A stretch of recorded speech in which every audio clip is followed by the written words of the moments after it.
Boa tarde nação, chega muito bem-vindos mais uma vez ao nosso canal, trazendo mais um corte para vocês, trazendo as últimas notícias do nosso Flamengo nesta quarta-feira, dia 9 de julho de 2025. Já vai deixando seu like, se inscreva, ativa o sino, compartilhe nossos vídeos com seus amigos. Mais um corte do canal da ESPN Brasil, tem também o SBT Sport Rio, o dono da bola, trazendo as últimas novidades aí do nosso Flamengo. Negro, o Flamengo pós-mundial, o Rafa Marques aparece aqui conosco também. Rafa, qual que é o balanço do Flamengo pós esse Mundial de Clubes?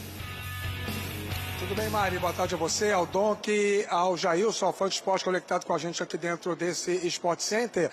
A ressonância interna e externa, elas são positivas. O consenso aqui no clube é que o Flamengo conseguiu fazer um Mundial, digamos, dentro de uma expectativa técnica inferior em termos de resultado, mas de rendimento até boa a performance do time dentro das quatro linhas. Se nós considerarmos, por exemplo, que o Flamengo foi o primeiro clube classificado para o mata-mata do Mundial com uma rodada de antecedência, com 2 vitórias convincentes contra o Esperance da Tunísia e principalmente contra o Chelsea, contra uma equipe forte no futebol europeu, fazendo um segundo tempo próximo da perfeição. O Flamengo chegou para o jogo contra o Los Angeles FC, já classificado matematicamente, não teve a mesma intensidade e empatou por 1-1. E depois, na partida de oitavas de final, perdeu para o Bayern de Munique em Miami pelo placar de 4-2, terminando a competição com 8 gols marcados e 6 gols sofridos, sendo que 2/3 deles somente na partida contra os alemães. Existe uma discussão interna que,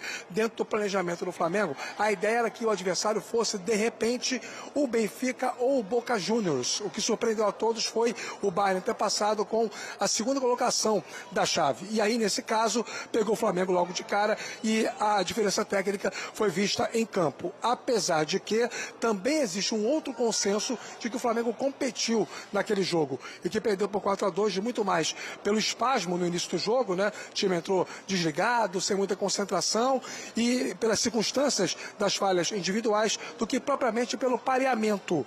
No Flamengo, todo mundo entende que o time competiu contra o Bayern de Munique, jogou, teve condições de fazer um outro resultado, mas acabou não obtendo o êxito esperado. Volta do Mundial com uma má notícia, que é a lesão do Eric Pulgar. Sofreu uma fratura no 5º metatarso, ainda não se sabe quando poderá jogar, passou por uma intervenção cirúrgica. E uma boa notícia, que foi ter faturado 152 milhões de reais por ter avançado até as oitavas de final. Apesar de ter deixado a competição antes do que imaginava que iria deixar, o Flamengo tem um saldo bem positivo, uma ressonância bem favorável após essa Copa do Mundo. Mari?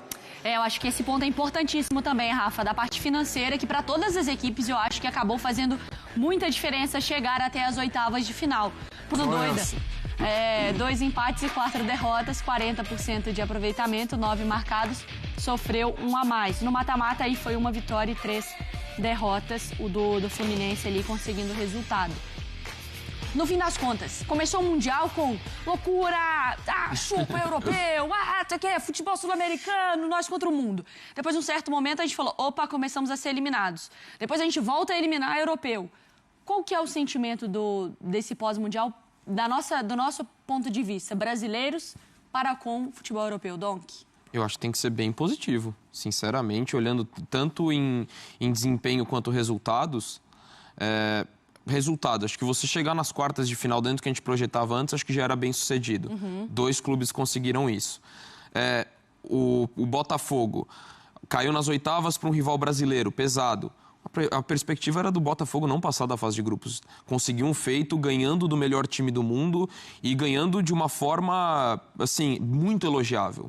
Não foi aquele bombardeio, uma bola que se salvou, neutralizou o adversário, uma forma mais defensiva.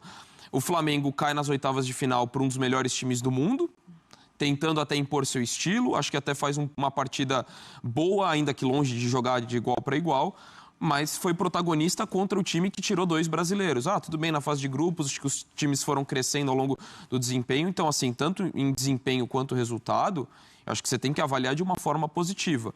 Acho que a conversa, quando fala, na volta para o Brasil, eu acho que quem me dá um pouco mais... não insegurança, mas desconfiança, é o Botafogo. Por conta não do desempenho apresentado necessariamente, mas pelas escolhas. É um time que muda de técnico, que chega agora com um cara que acho que tem boas ideias, mas está na sua primeira experiência, de um time que tem mudanças impactantes no seu time titular, então muito mais pelo contexto. Pelo momento que acontecem as mudanças e não tanto pelo desempenho do Mundial. Mas se você analisar o que aconteceu, tanto de futebol apresentado quanto dos resultados, eu acho que para todos tem que ser avaliado de forma positiva. Mas lógico que o Fluminense, os elogios têm que ser a mais para o Fluminense. Mas assim, para mim, o melhor brasileiro foi o Fluminense. Mas eu concordo e também vou para esse lado de que o Palmeiras, para mim, foi o que mais me decepcionou. Explico. Não é decepcionar no sentido de crise, meu Deus, que terror, esperava que o Palmeiras fosse campeão. Não é isso. Tudo tem a ver, para mim, com expectativa. Do quanto foi investido, do momento do trabalho, etc. Ah, mas olha, o Palmeiras passou do Botafogo num jogo muito bom. Mas a minha expectativa com o Botafogo era menor, até pelo contexto do grupo, do Renato Paiva, de um time que não é o mesmo time da Libertadores.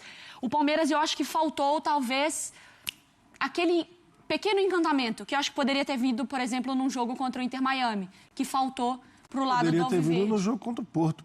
Poderia vir no jogo contra o Porto. Então eu coloco como o melhor brasileiro o Fluminense, o pior brasileiro, entre aspas, pelo amor de Deus, o Palmeiras pela expectativa que eu tinha. Eu consigo te entender tranquilamente, para mim não é nenhuma... Porque teve gente que falou... Não é nenhum absurdo que você tá falando. honestamente, pô, Mari, mas e o Botafogo?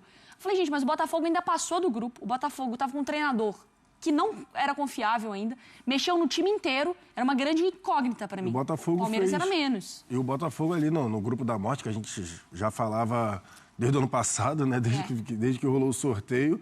E o Botafogo fez um baita jogo, fez bons jogos defensivamente. Não é só você ser o protagonista com a bola, né? O jogo de futebol também tem disso. Tem time que se defende muito bem. O Botafogo contra o PSG teve a questão de jogar ali, e era a realidade, jogar por uma bola mesmo, não é nenhuma vergonha, não é nenhum demérito. O jogo do PSG alavanca a nossa interpretação para a participação no Mundial do Botafogo? Claro, até porque... Que só os 4 têm. Porque o brasileiro tem uma diferença, mas todos têm. Sim. 30 a mais, 25... Sim. Esse o resto é zero e os 4 que tem. E os outros não têm a chance de ter. Esse é o ponto. Essa é uma grana... É muito diferente. E se você não está abrindo mão de nada, detalhe, você não está abrindo mão do Gerson e aí você tem dinheiro. Você simplesmente de uma grana que chegou. Chegou uma herança de um parente lá, que você não sabia quem era, e pumba, caiu na sua conta essa grana. E eu acho que isso, Leandro, Massini e Vessone, para mim, isso vai fazer uma grande diferença, não é só a curto prazo. Eu vou tentar explicar o meu raciocínio. Eu vou pegar só os dois que eu acho, que eu tenho achado. Eu tenho um discurso solitário quase sobre isso, que todo mundo me malha sobre isso, mas eu sempre falo. A espanholização no Mundial não aconteceu, né? Não aconteceu. Os 3 mais ricos ficaram de fora. Depende do que você entende como espanholização. O Palmeiras e o Flamengo, eles vão desembarcar no Brasil. Desembarcaram no Brasil com a situação financeira absolutamente equalizada, todos estão ganhando dinheiro, você abre a torneira lá da Gávea, sai dinheiro, na academia do Palmeiras sai dinheiro, então os caras estão com o cofre cheio e vão ganhar mais essa grana aí. O Flamengo e Palmeiras já são os times que ganham tudo aí, ou quase tudo, ao longo dos 7, 8 anos aí, numa hegemonia nunca antes vista desse tamanho no Brasil. Esse é um parênteses. A chance de eles continuarem ganhando é muito grande nos próximos anos. Até porque o Corinthians deve 2 bilhões, São Paulo deve 1, o Grêmio e o Inter não tem tanto poder de arrecadar, o Cruzeiro, que é SAF, é um pouco diferente, enfim. Mas a tendência é que Palmeiras e Flamengo continuem ganhando. Se Palmeiras e Flamengo continuarem ganhando, eles estarão no próximo Mundial gigante e tal. E vão embolsar mais uma grana. Sim. E o que eu quero dizer é, essa máquina, essa roda, a não ser que aconteça uma coisa muito fora do normal, tende a continuar assim.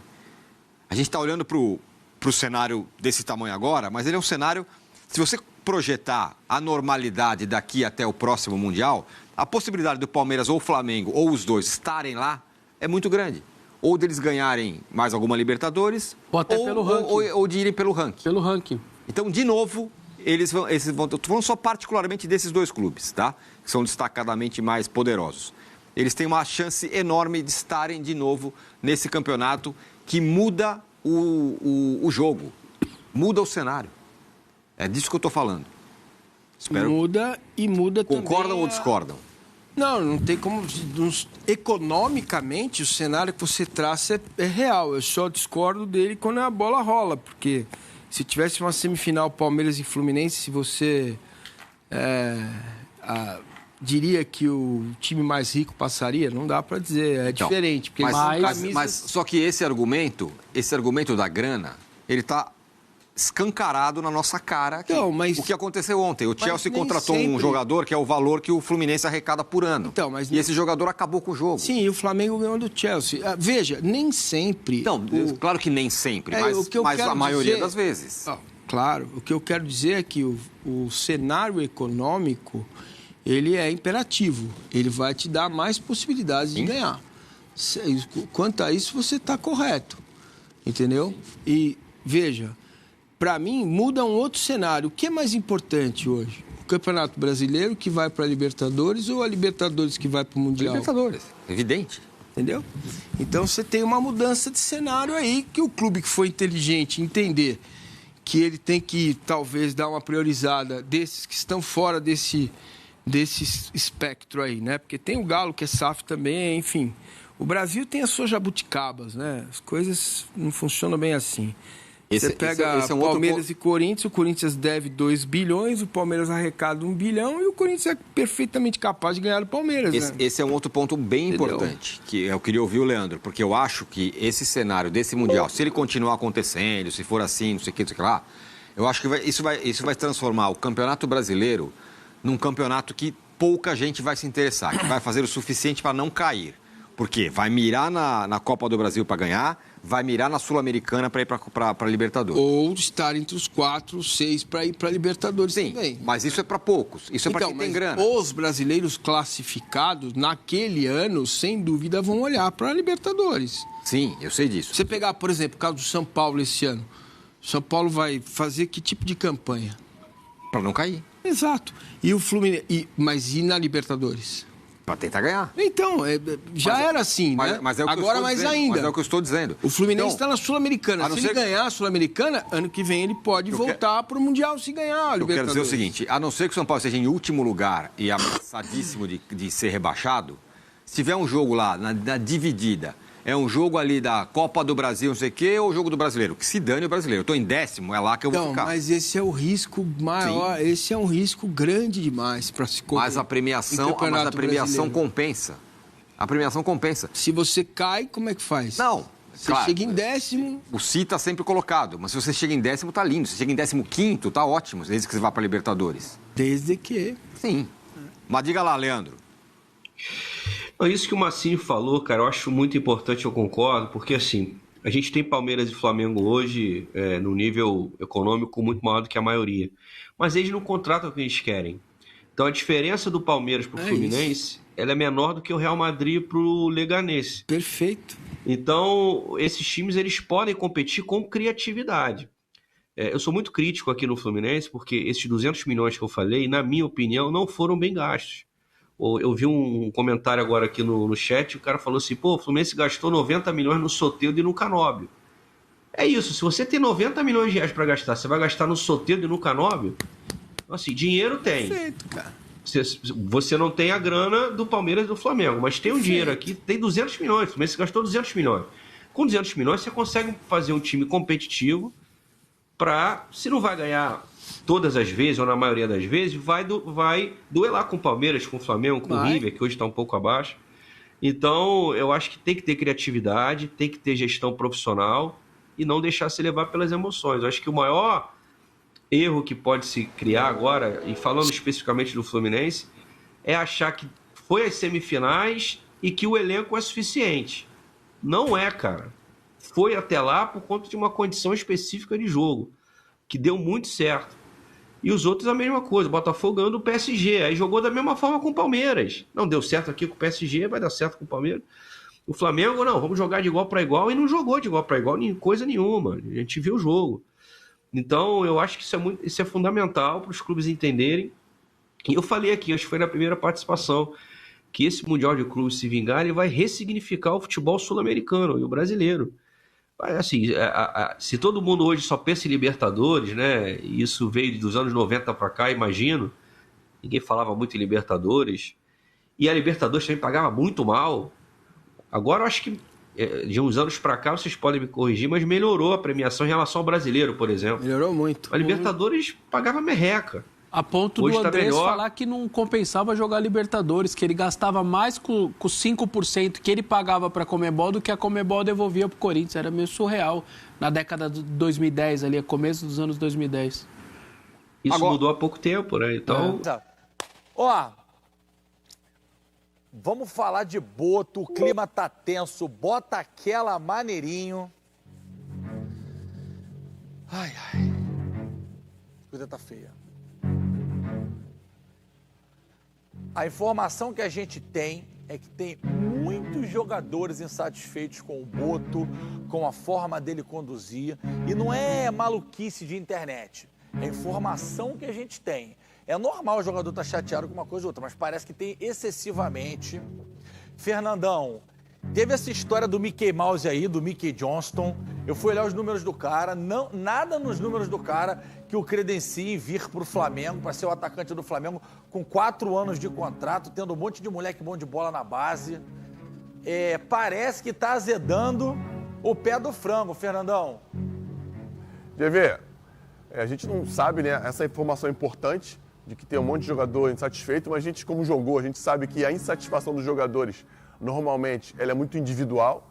Teve esse negócio do Pedro também, há pouco tempo aí, falando que o Pedro, entre aspas, seria negociável, uma coisa que há pouco tempo atrás seria indiscutível no Flamengo, até no futebol brasileiro mesmo, pela importância que o Pedro tem, por tudo que ele já fez e pode vir a fazer pelo futebol, tanto no Flamengo como na seleção brasileira.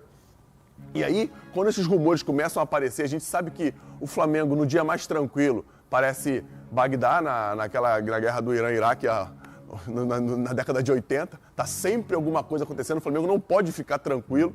Mas, cara, o Boto acabou de chegar, o Flamengo tá numa reconstrução, aquela parte, né, quando ele chegou, que tinha problemas financeiros, o Flamengo tinha que se equiparar novamente, se adequar. O Flamengo não fez contratações importantes, sabemos que precisa de jogadores para posições específicas, né, bem pontuais. Com a saída do Gerson, precisa de um meia, né, que chegue, que possa fazer a função de volante, possa jogar pelo lado, um cara que dê esse equilíbrio, essa versatilidade para o meio-campo, ataque do Flamengo. Os lados do campo estão precisando de jogadores, já que Cebolinha e Michael não vêm sendo tão utilizados assim.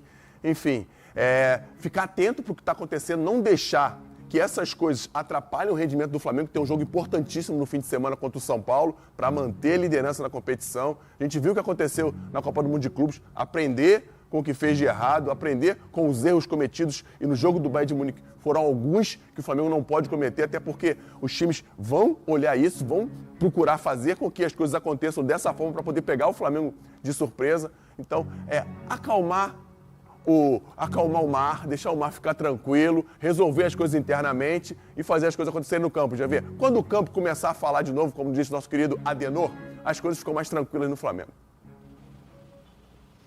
Bigode, houve uma pressão muito forte para a não contratação do Mickey Mouse lá, Mickey Johnston.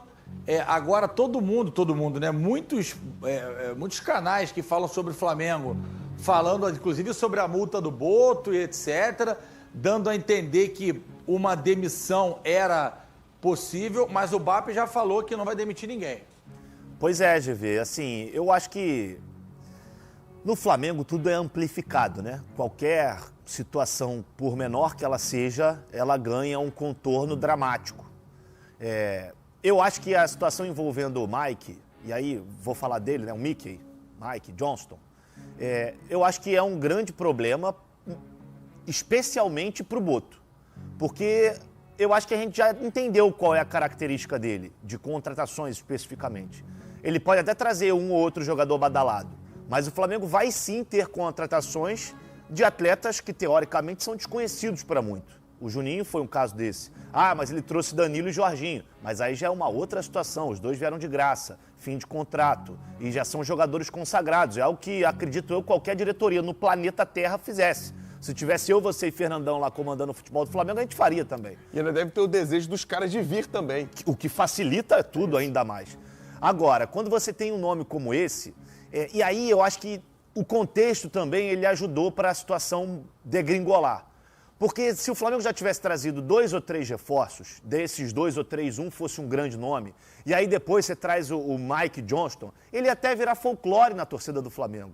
O pessoal não ia ficar tão incomodado com isso como ficou, acho também pelo fato dele ter sido o primeiro grande alvo pós-Copa do Mundo.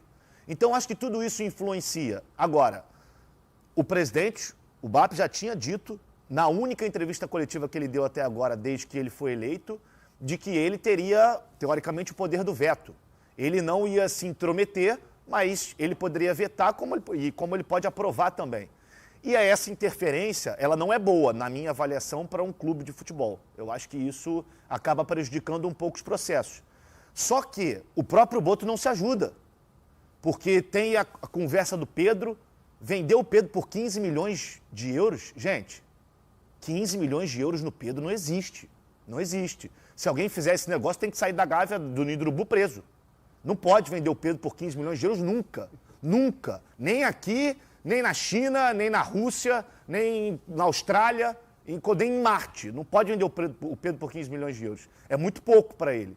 Ah, não, mas ele não está... Espera, o cara acabou de voltar de lesão. A gente não está falando de um cara que não entrega nada há 2 anos, há 1 ano. A gente está falando de um cara que voltou de uma lesão séria agora e que precisa ainda se adaptar a ritmo de jogo, treinador novo, tudo é diferente. O Pedro se lesionou ainda com o Tite, quando o Tite era o treinador do Flamengo. Então é preciso ter calma, o Pedro já demonstrou o valor que ele tem. Não dá para se desfazer de um ativo do clube dessa maneira, chutado. O Pedro não é qualquer um. O Pedro, até há pouco tempo, era o melhor camisa 9 do futebol brasileiro. Todo mundo falava dele em seleção brasileira. Como é que você vai vender esse cara por 15 milhões de euros? Então, eu acho que aí, além disso, tem a situação do Vitor Hugo, que o Flamengo ia emprestar para o futebol português, sem ter nenhuma compensação financeira, sendo que tem 21 anos, tem contrato mais 1 ou 2 anos com o Flamengo. Então, são algumas questões que acabam incomodando um pouco. Eu entendo o torcedor, eu entendo a insatisfação, porque eu acho que faz sentido. E eu acho que o Boto, ele precisa falar menos e fazer mais. Ele precisa sair um pouquinho do foco, parar de dar entrevista, parar de ficar respondendo todo mundo, porque o Flamengo, o buraco é mais embaixo. Se as coisas não acontecem, não interessa que você tenha 1 bilhão, 3 bilhões, 7 bilhões, 10 bilhões. Quer ganhar, tem que ganhar. Se não ganhar, vai ficar complicado. E no meio dessa confusão toda, tem ainda mais um dever de casa para o Flamengo, para o Felipe Luiz, que é escolher, com a saída do Gerson, né?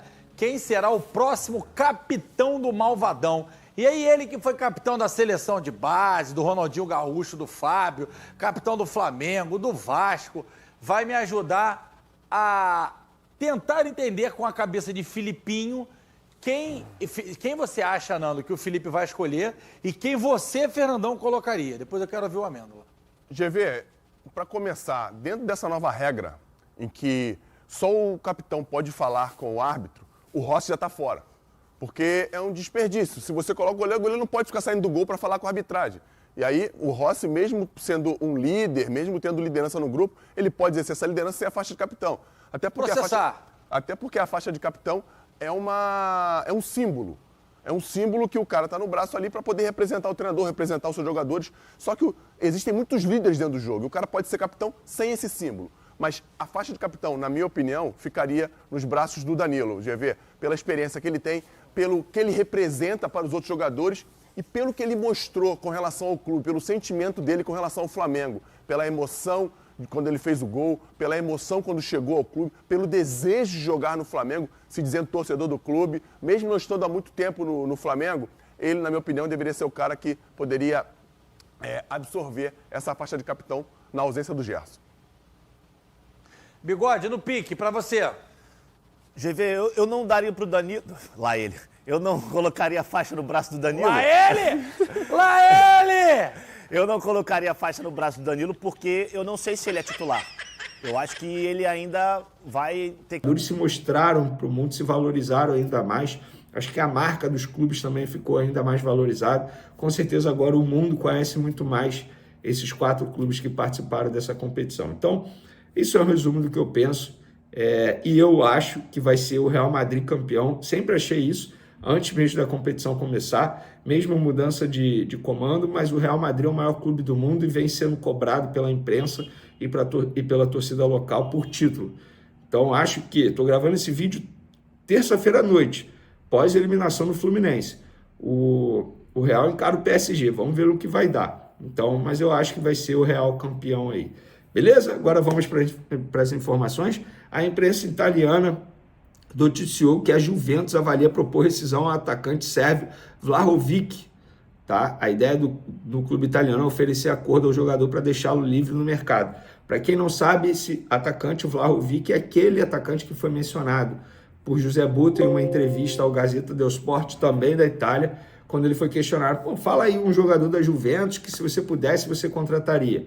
Ele falou justamente o nome desse centroavante sérvio, Vlahovic, que é o centroavante que, entre aspas, deixou o Pedro no banco de reservas lá na Fiorentina e fez com que Pedro retornasse ao futebol brasileiro justamente para jogar pelo Flamengo, porque na época ele não está tendo oportunidade. Então, fica essa curiosidade. A informação que eu tenho, que, enfim, o José Botto gosta do nome, mas não tem nenhuma negociação em andamento, até porque tem o Pedro ainda hoje no Flamengo, né, gente? Então, espero que o Flamengo não negocie o Pedro, vendo o Pedro nessa janela de transferência ou até mesmo na próxima. E por falar em imprensa italiana, a imprensa italiana noticiou que a Roma não desistiu de Wesley e pensa propor uma proposta ao Flamengo de mais de 25 milhões de euros. A informação que eu tenho é a mesma de sempre. A Roma vem conversando com os empresários do atleta há muito tempo. A última proposta que eles não realizaram, eles cogitaram, conversaram com o Flamengo, acenaram com a possibilidade de pagar 18 milhões de euros em Wesley para ver se o Flamengo aceitaria. O Flamengo avisou, nem manda a proposta, nós não vamos aceitar, nós queremos 30 milhões de euros. Eu acho que se chegar a 25 milhões de euros, o Flamengo, balança para vender, hein? Vai por mim, 30 milhões de euros, eu acho que não vai chegar. Tomara que eu esteja errado, tomara que chegue e se for para vender, que venda por 30 milhões de euros. Galera, a notícia que nós temos aqui é que o Flamengo está negociando aí a contratação de Malcom, um jogador de 27 anos que está na Arábia Saudita.